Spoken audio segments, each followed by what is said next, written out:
luar biasa. AKB Jogor Profesional Politeknik.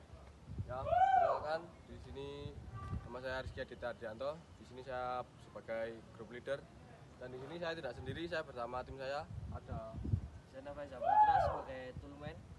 Saya Van Setio Budiono sebagai mekanik. Saya Zidan Eka Ananda sebagai mekanik. Saya Vivi Alidaya sebagai paragroup.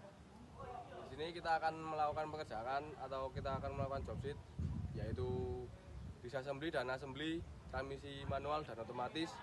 Sebelum kita melakukan pekerjaan disassembly dan assembly, alangkah baiknya kita berdoa terlebih dahulu. Sebelum kita melakukan kegiatan, mari kita berdoa. Berdoa mulai. Berdoa selesai. Sebelum kita melakukan pekerjaan, setelah berdoa, alangkah baiknya kita mengecek APD atau alat pelindung diri yang akan kita pakai sebelum kita melakukan pekerjaan. Di sini yang pertama ada APD yaitu safety helmet. Safety helmet ini berfungsi untuk melindungi dari benturan.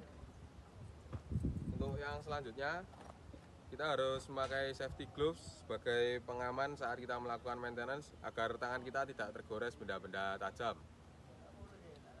Dan selanjutnya ada sepatu safety. Guna sepatu safety untuk melindungi kaki dari benturan-benturan benda keras dan melindungi cedera berat atau cedera ringan. Selanjutnya ada danger tag. Fungsi dari danger tag sendiri yaitu untuk tanda pengenal saat melakukan maintenance. Yang terakhir, di sini kita harus memakai seragam atau baju yang memiliki reflektor seperti ini. Fungsi reflektor sendiri berfungsi pada malam hari supaya operator bisa melihat kita mekanik pada saat melakukan maintenance di malam hari. Di malam hari, reflektor ini akan mengeluarkan cahaya pada saat terkena cahaya, jadi bisa memudahkan operator melihat mekanik pada saat maintenance. Langkah pertama, di sini saya akan membuka dari cover transmisi. Untuk membuka cover dari transmisi, di sini kita menggunakan tools double ring and branch dengan ukuran 12. Dan langkah selanjutnya, di sini saya akan membuka cover output dari transmisi.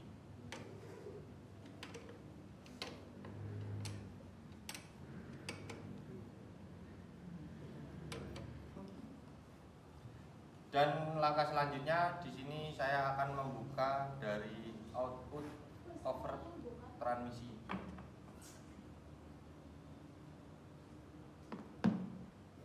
Dan langkah selanjutnya, di sini saya akan membuka cover yang kedua.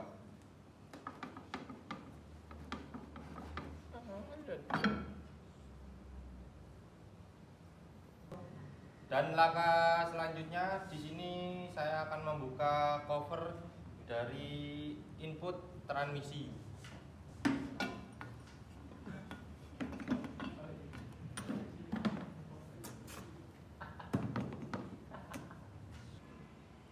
Dan langkah selanjutnya, di sini ada cover tengah pada transmisi.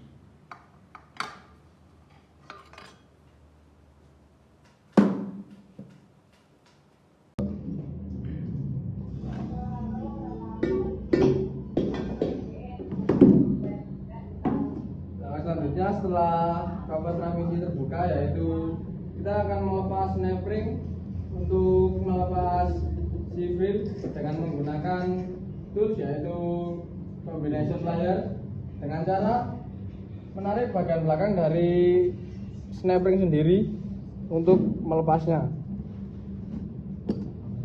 seperti ini. Langkah selanjutnya, di sini saya akan melepas civil, tapi sebelum kita melepas civil dan shift-rock, kita akan melepas transmission cover dengan menggunakan alat yaitu dead blow hammer dan alat bantu. Dan alat bantunya seperti ini untuk mengganjal transmisi sendiri.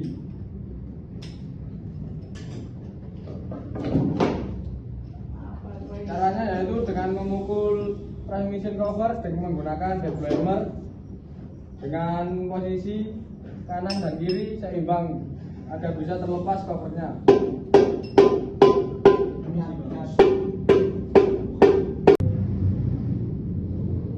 Setelah kita melepas snap-ring, langkah selanjutnya yang bisa kita lakukan yaitu melepas shift reel dan melepas shifter fork menggunakan cross diesel dan ballpen hammer dengan cara memukul bagian luar dari shift reel menggunakan ballpen hammer dan cross diesel.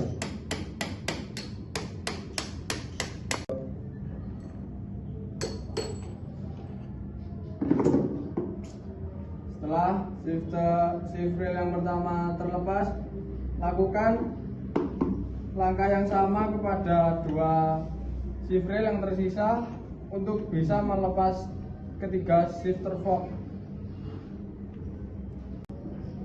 Setelah ketiga shift reel ini terlepas, selanjutnya kita baru bisa melepas ketiga shifter fork yang masih ada di transmisi.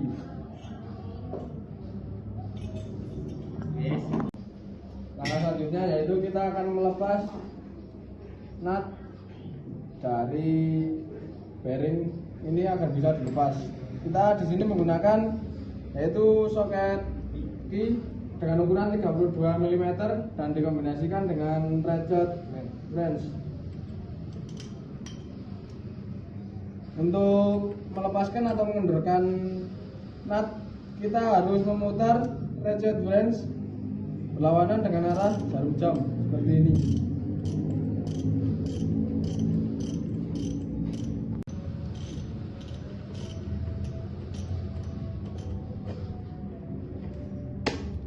Setelah nut terlepas, langkah yang selanjutnya kita akan melepas bearing menggunakan ballpen hammer dan flat diesel. Sebenarnya bisa menggunakan tracker, tapi berhubung alatnya tidak ada, kita bisa menggunakan flat diesel dan ballpen hammer dengan cara dipukul seperti ini.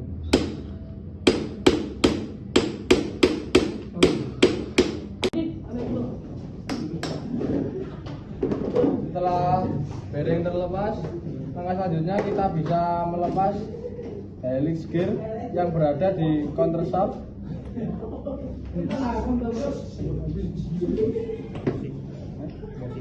Dan selanjutnya kita bisa melepas housing yang berada di counter shaft juga. Selanjutnya kita bisa melepas helix gear yang berada pada output shaft dan melepas synchronization ring.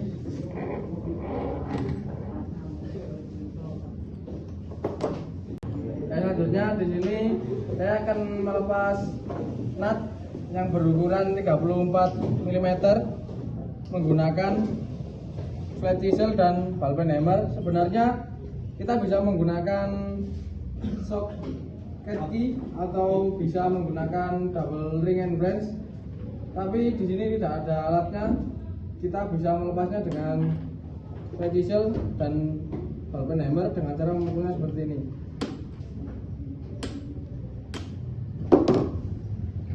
Setelah nut terlepas, kita bisa melepas sleeve hub dan kita bisa melepas spur gear yang ada di sini. Setelah kita melepas helix gear dan synchronization ring, kita bisa melepas sleeve beserta hub yang ada di output shaft. Dan selanjutnya kita juga bisa langsung melepas spur gear dan synchronization rod.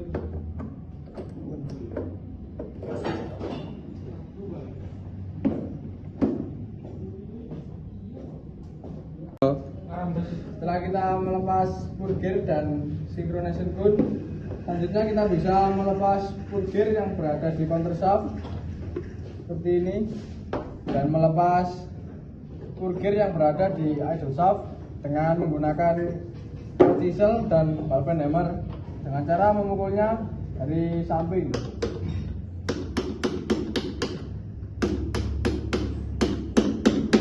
Untuk yang selanjutnya kita akan melepas plat Sebelum kita melepas plat, kita akan melepas bolt terlebih dahulu dengan menggunakan tools double open and branch dengan ukuran 12 dan 13.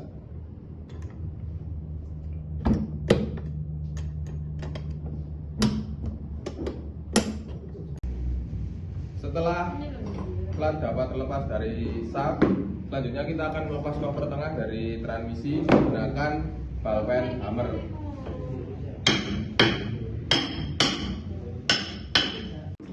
Setelah cover terlepas dari sap, selanjutnya kita akan melepas bearing dan dilanjutkan melepas helical gear dan hose.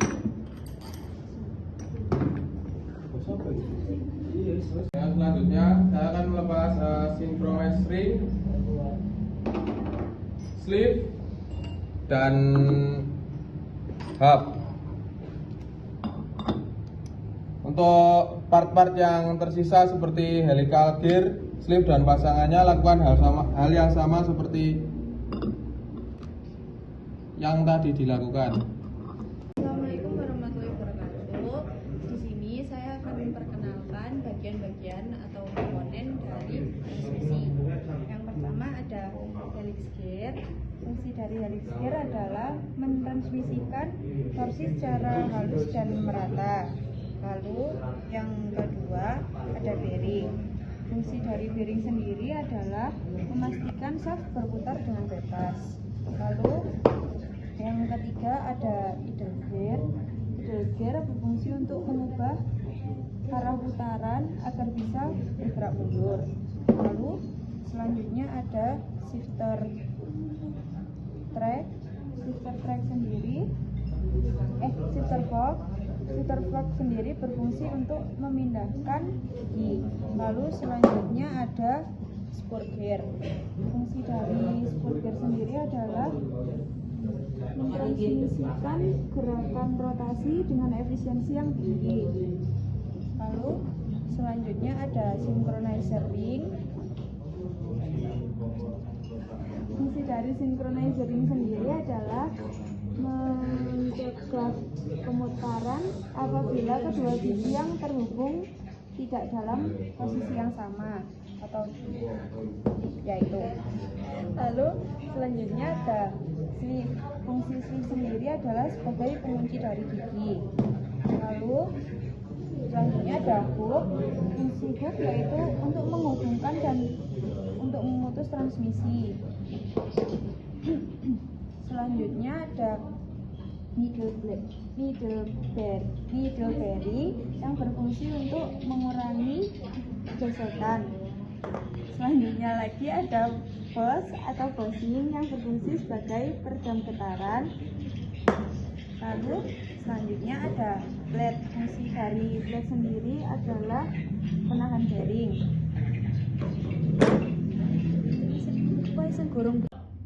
Selanjutnya ada shift rail. Fungsi dari shift rail sendiri adalah meneruskan perpindahan. Lalu selanjutnya ada output shaft. Fungsi dari output shaft sendiri yaitu meneruskan putaran ke final drive. Lalu selanjutnya ada input shaft. Fungsi dari input shaft adalah menerima putaran dari engine. Lalu yang terakhir ada counter shaft. Fungsi dari counter shaft adalah menciptakan perbandingan. Assalamualaikum warahmatullahi wabarakatuh. Di sini kami berempat akan melakukan proses assembly pada transmisi Panther. Dimulai dengan memasang helix gear. Kedua, memasang synchronizer ring. Selanjutnya ada slip, hub, dan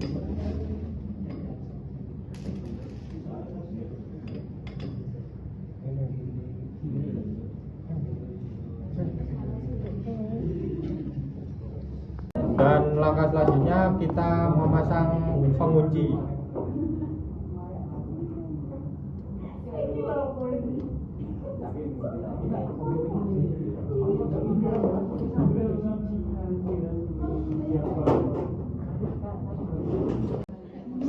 Dan selanjutnya kita akan memasang needle bearing. Kita letakkan di atas dan langsung kita pasang synchronous ring, lalu langsung kita sambungkan input shaft. Dan selanjutnya kita memasukkan helix gear. Dan selanjutnya scanner link. Dan selanjutnya slip dan hub.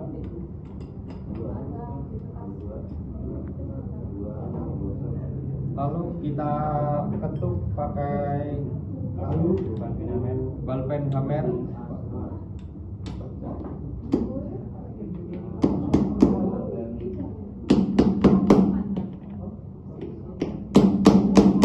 Selanjutnya kita memasang synchronizer ring. Setelah memasang synchronizer ring, kita memasang helix gear.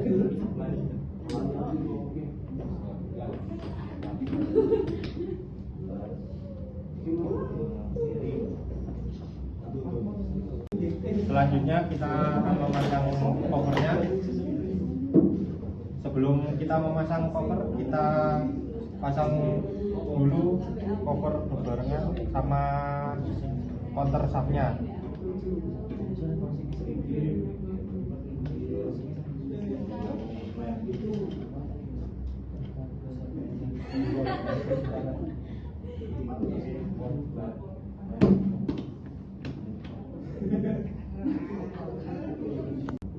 Dan langkah selanjutnya setelah kita memasang cover dan memasang counter shaft, kita akan memasangkan plat. Nah, plat di sini yang dibutuhkan berupa 5 bolt yang berukuran 12 mm.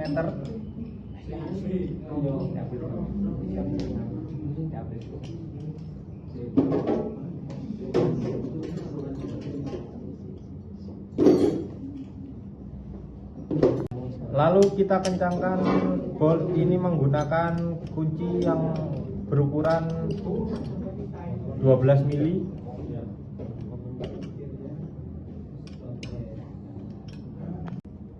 Langkah selanjutnya kita memasang spur gear.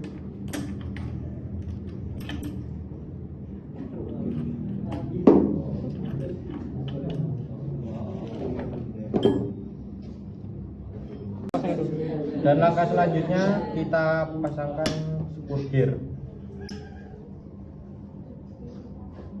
Dan langsung kita pasangkan idle gear.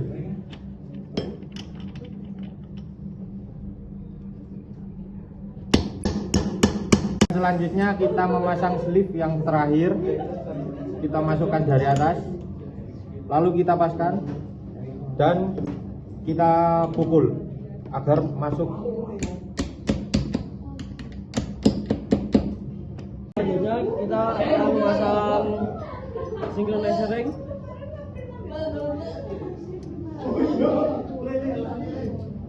Setelah synchronizer ring kita pasang synchronizer pon sama helix gear. Kita akan lakukan pemasangan bos. Setelah bos kita pasangkan helix gear. Yang pertama di sini apabila kita akan membuka dari dalam transmission manual atau direct transmission, kita pasti akan membuka cover. Yaitu yang pertama kita akan membuka cover output atau yang bagian atas, dan dalamnya seperti ini.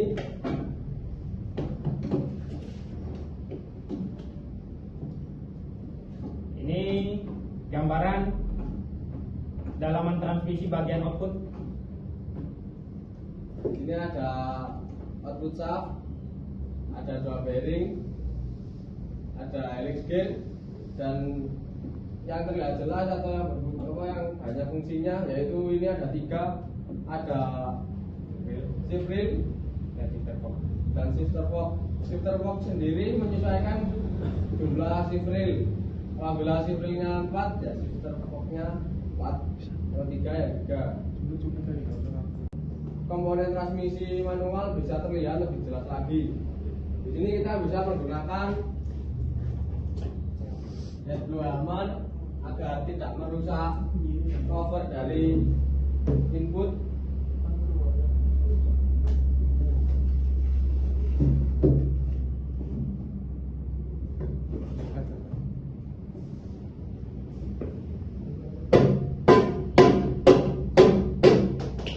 Setelah cover input dari transmisi ini telah terbuka, terlihat jelas apabila semua cover transmisi telah dibuka.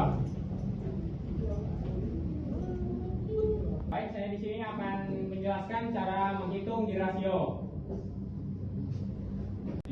Langkah selanjutnya di sini saya akan menjelaskan tentang penghitungan gear ratio.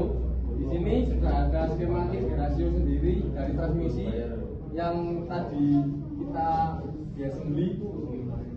Yang pertama di sini kita akan mencari gear ratio dan gear yang akan kita cari. Saya menuju gear dari C dan E, gear B dan gear H. Jadi kita akan mencari gear ratio dari gear B dan gear H. Kemudian untuk mencari gear ratio sendiri yaitu Z sama dengan Z out per Z in. Jadi di sini kita sudah bisa menentukan Z out dan Z in dari gear B dan gear H. Jadi kita tinggal memasukkan gear yang sudah kita hitung. Yang pertama kita memasukkan gear output dari sub yang pertama yaitu 29 dan 18. Jadi kita langsung masukkan saja 29 dan 18 dikali. Setelah itu kita baru memasukkan gear yang akan kita hitung yaitu gear B dan gear H, yaitu 22 per 25.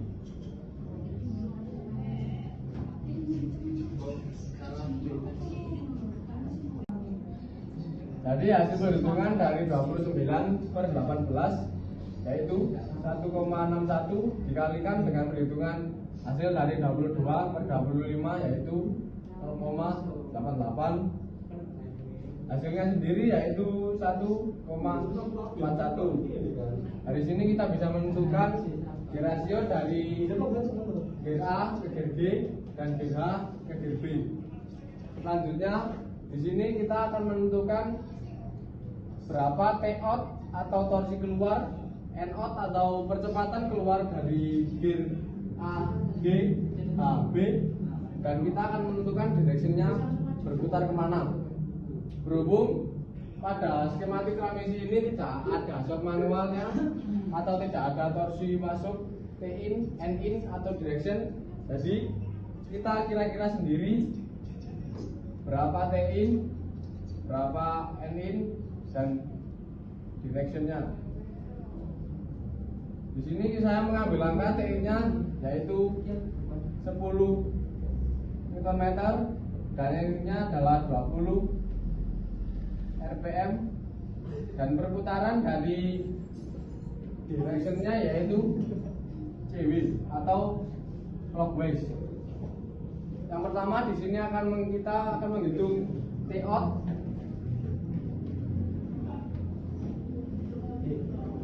Rumus T-out sendiri yaitu gear ratio atau GR dikalikan T-in atau torsi masuk.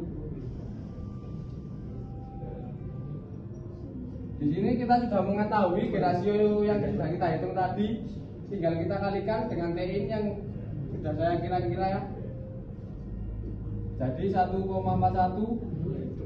dikalikan dengan 10 Newton.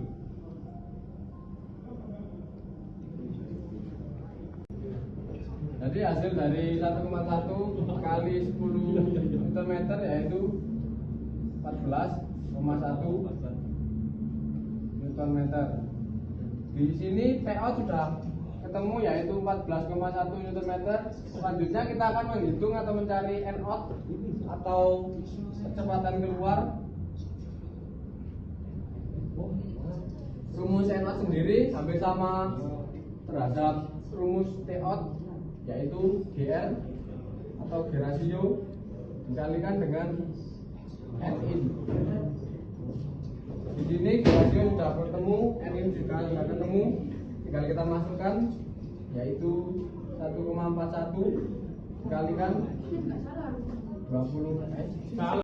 Setelah T-out ketemu hasilnya atau sudah kita hitung, kita sekarang mencari N-in atau percepatan keluar dengan rumus satu per G ratio atau per GR dikalikan N-in. Di sini kita tinggal masukkan saja 1 per 1,41 dikalikan N-in. N-in sudah ketemu yaitu 20.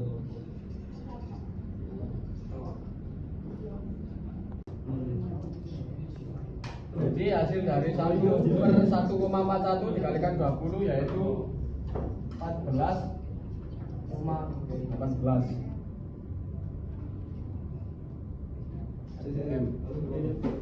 Jadi di sini kita sudah menemukan T-out atau torsi keluar dan N-out atau kecepatan yang keluar dari gear AG dan gear BH. Setelah itu kita akan menentukan direction atau putarannya.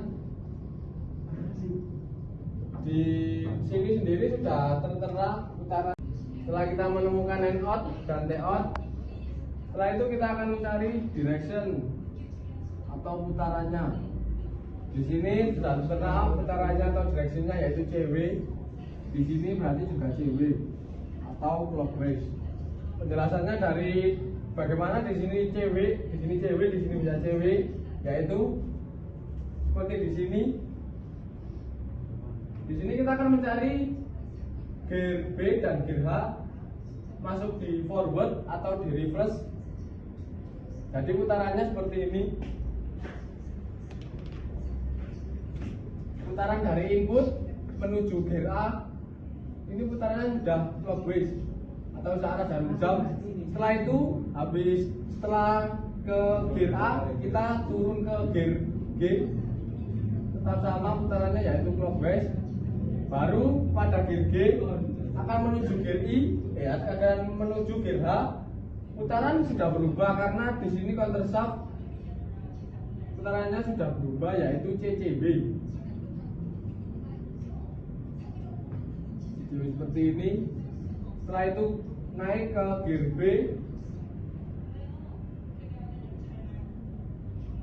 tetap CCB.